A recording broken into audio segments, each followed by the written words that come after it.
कि मोह माया दुनिया की आसक्ति कितनी भी ताकत लगाकर उन्हें पकड़ना चाहे वो पकड़ में नहीं आते और इससे ऊपर उठकर अपने भगवान से जुड़ जाते हैं और अपनी देह को धन्य कर जाते हैं।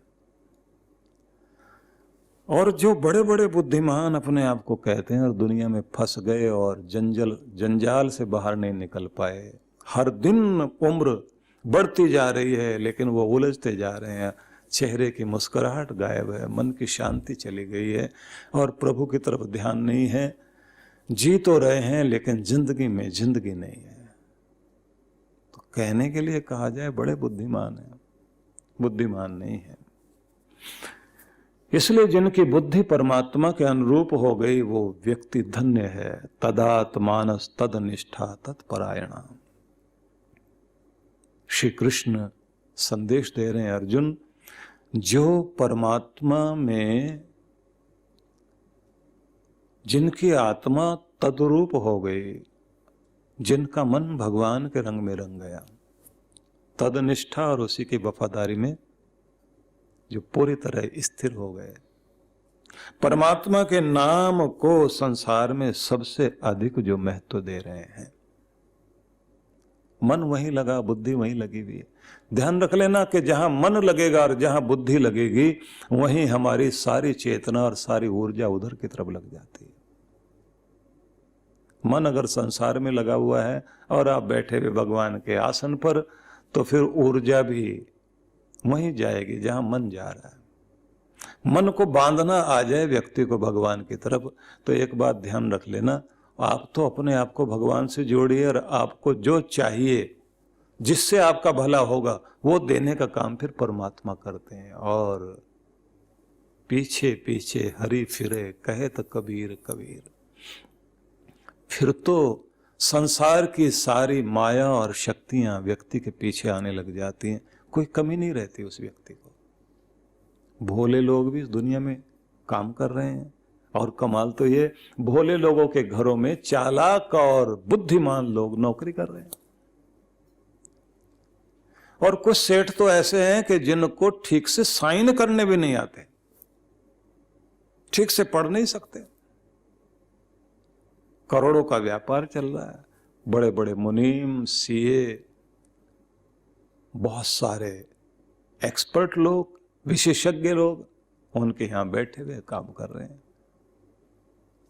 भोले को भी देता है भगवान, कृपा करता है भगवान। तो अगर दुनिया में, चाणक्य ने कहा था ना कि अगर संसार में चालाक लोगों की चलने लग जाए तो किसी के घर में भी, भले लोगों के, कमजोर लोगों के घर में कुछ भी नहीं बचेगा, छीन ले जाएंगे वो।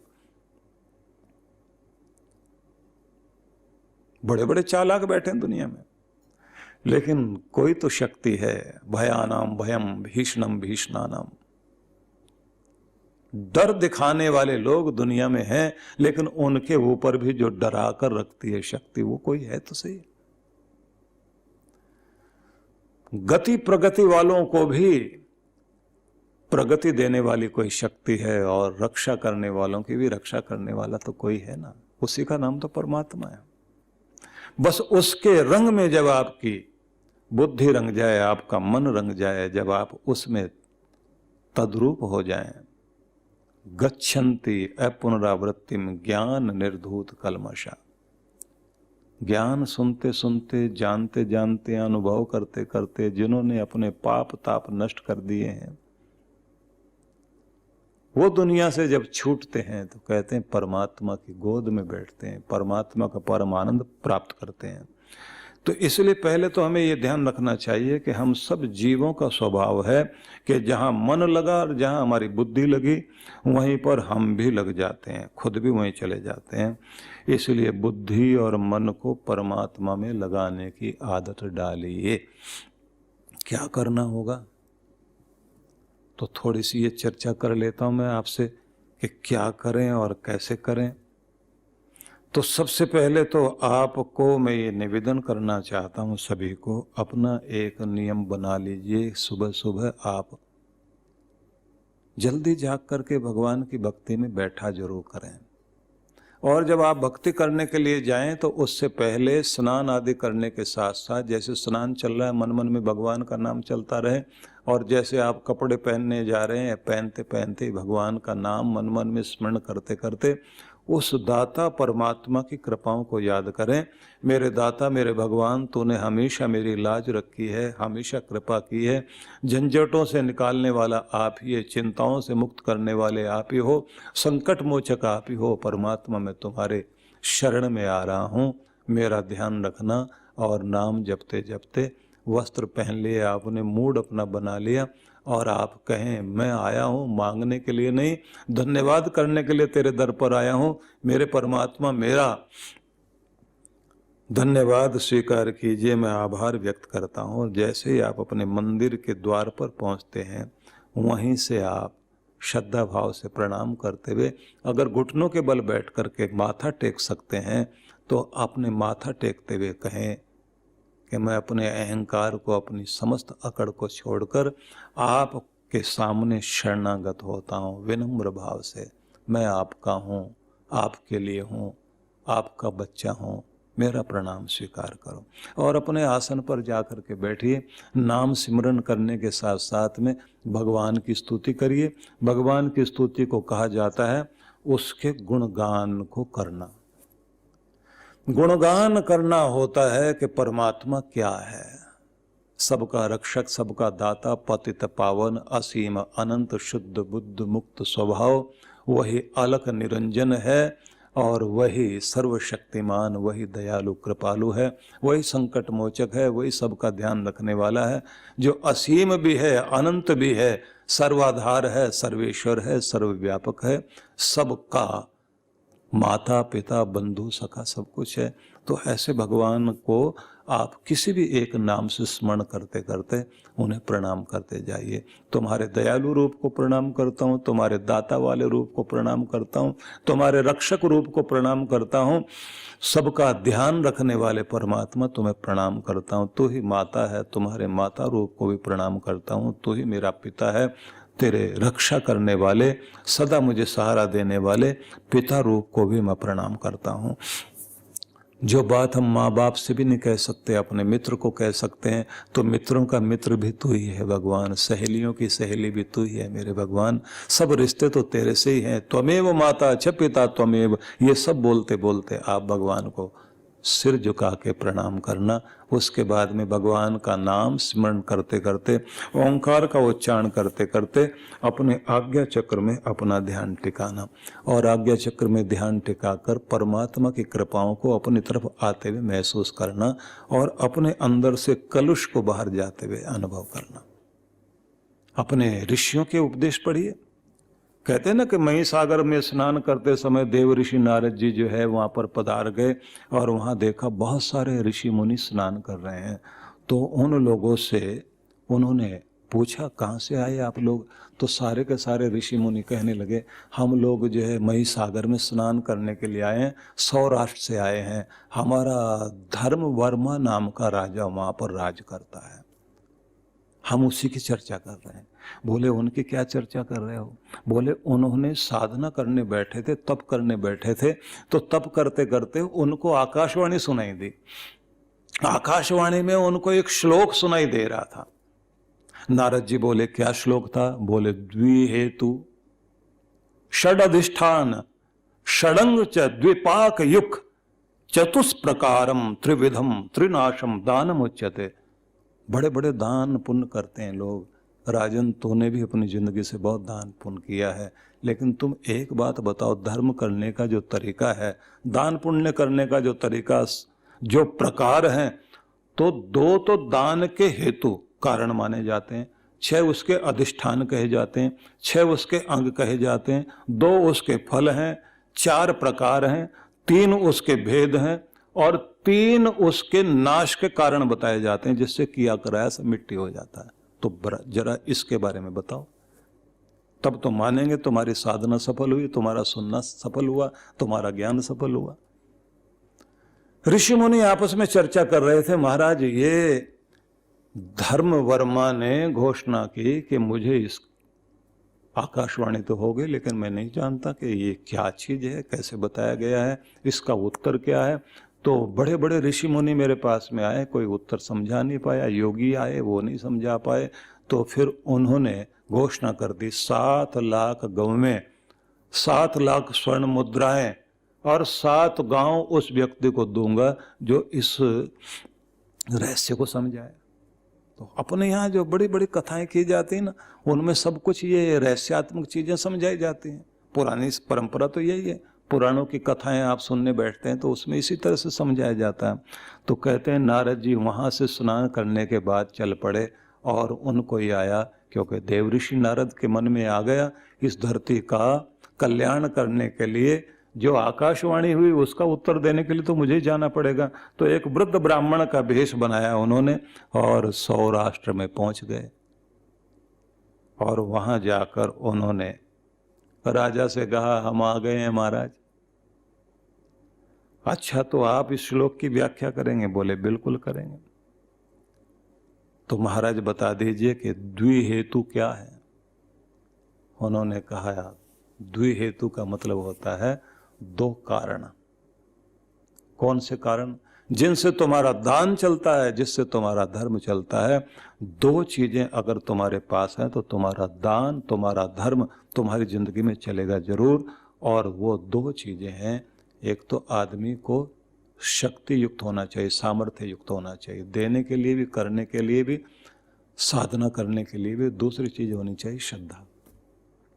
श्रद्धा है और शक्ति है, ये दोनों जिसके पास है वो जीवन में धर्म जरूर करेगा। अपनी शक्ति जगाओ। वो बोले महाराज समझे नहीं। बोले वीरता तो जानते हो ना, बहादुरी, शौर्य तो जानते हो, ताकत तो सब में होती है। हर आदमी वीर नहीं बन सकता, लड़ नहीं सकता, समस्या का सामना नहीं कर सकता। बहादुर इंसान ही कूदेगा समस्याओं में दूसरों का कष्ट निवारण करने के लिए। ऐसा ही एक बहादुर वो होता है जो धर्म करने के लिए, दान पुण्य करने के लिए, सेवा सत्कर्म करने के लिए वीर बनकर आगे आता, दुनिया उसे रोकती है। और ध्यान रखना राजन, जिसके अंदर ये श्रद्धा होती है वही आदमी ये काम करेगा। इसलिए 2 ही कारण है, धर्म वर्मा श्रद्धा भाव से सिर झुकाकर कहते हैं महाराज ये तो समझ में आ गया, लेकिन षड अधिष्ठान जो कहे हैं और षडंग कहे हैं उसके बारे में भी बता दीजिए। उन्होंने कहा धर्म अर्थ काम लज्जा हर्ष भय, ये 6 अधिष्ठान माने गए। व्यक्ति के अंदर संस्कार हों, माता पिता के द्वारा दिए गए संस्कार हों। किसी के घर में कोई दादी नानी, किसी के कोई दादा नाना, किसी का कोई चाचा, 7 पीढ़ियों में भी कोई एक रहा हो, उसका कोई न कोई संस्कार किसी न किसी व्यक्ति में जाग जाएगा, धर्मात्मा बन करके अपनी पीढ़ियों को तार जाएगा। धर्म एक कारण बनता है।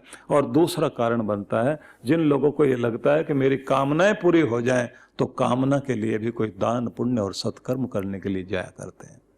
बड़ी सुंदर ये घटना है जिसके बारे में कहा जाता है कि इसकी व्याख्या नारद जी महाराज ने की थी, देवऋषि नारद।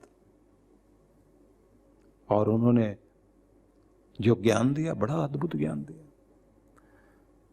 लेकिन मेरे पास तो इतना समय नहीं कि मैं आपके सामने लंबी चर्चा कर सकूं, लेकिन फिर भी मैं आपको जल्दी जल्दी में थोड़ा सा तो बता ही देता हूं कि जिन लोगों को अपनी कामना पूर्ण करनी होती है और जिनको अपनी धन समृद्धि प्राप्त करनी होती है, ऐसे लोग जरूर अपने जीवन में धर्म कर्म करने के लिए तैयार होते हैं। और जिनके अंदर लज्जा होती है उनके अंदर धर्म जरूर रहता है।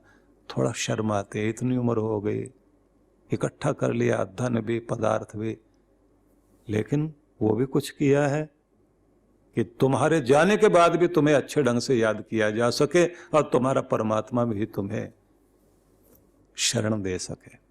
लोक सुधारा परलोक सुधारा, कुछ तो किया नहीं। पुराने ग्रंथों में ऐसे वर्णन आते हैं।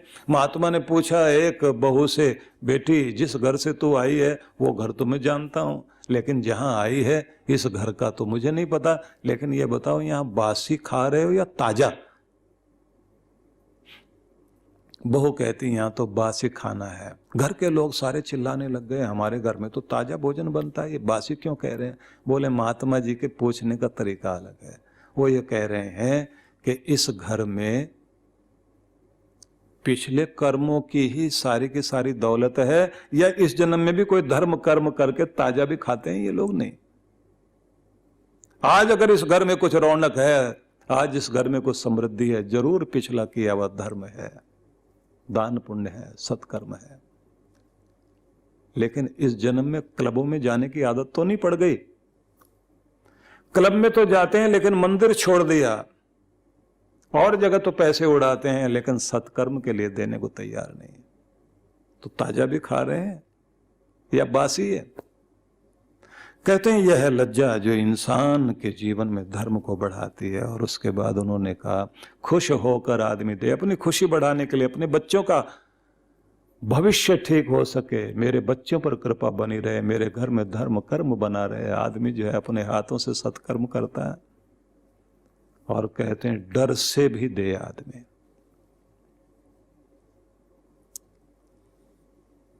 कर ले श्रृंगार बावरे राजा के घर जाना है। बाहर से सजाने से कुछ नहीं होगा, अपनी आत्मा को सजाया है, परमात्मा के दरबार में जाने का मौका मिलेगा तो कुरूप होकर मत जाओ, अपनी आत्मा को सजाओ। आगे उन्होंने कहा कि ये तो मैंने तुम्हें बता दिया कि 6 अधिष्ठान है, लेकिन 6 अंग बताता हूं। तो उन्होंने 6 अंग बताया, दाता, प्रतिहिता, शुद्धि, धर्म युक्त, देय वस्तु, देश और काल, इसको 6 अंग कहा गया। 2 फल बताए गए, यह लोक और परलोक, और 4 प्रकार में कहा गया, ध्रुव, त्रिक, काम्य और निमित्त। उसके बाद कहा है कि 3 इसके भेद हैं, उत्तम, मध्यम और कनिष्ठ। अब आप सुन तो लिया आप लोगों ने, लेकिन आपको तो समझ में कुछ भी नहीं आएगा। जैसे मान लीजिए एक शब्द ही मैंने कहा ध्रुव, तो इसमें ध्रुव क्या है? कहते हैं वो कोई काम करो जो तुम्हारे आगे तक के लिए, तुम भले ही चले जाओ, अटल धर्म बन करके, पुण्य बन करके कोई चीज इस धरती पर काम कर रही हो। तालाब बना दिया, कुआं बनवा दिया, धर्मशाला बनवा दी, मंदिर बनवा दिया, कहीं कोई कक्ष बना दिया, कहीं विद्यालय में, कोई किसी गुरुकुल में कोई स्थान बना दिया। तुम्हारे बनाने के बाद वहां पर जो धर्म कर्म हो रहा है वो पुण्य तुम्हारे खाते में जुड़ता जा रहा है। कहते हैं इसको बोलते हैं ध्रुव। नारद जी महाराज ने कहा व्यक्ति को बुद्धि होनी चाहिए धर्म करने की भी।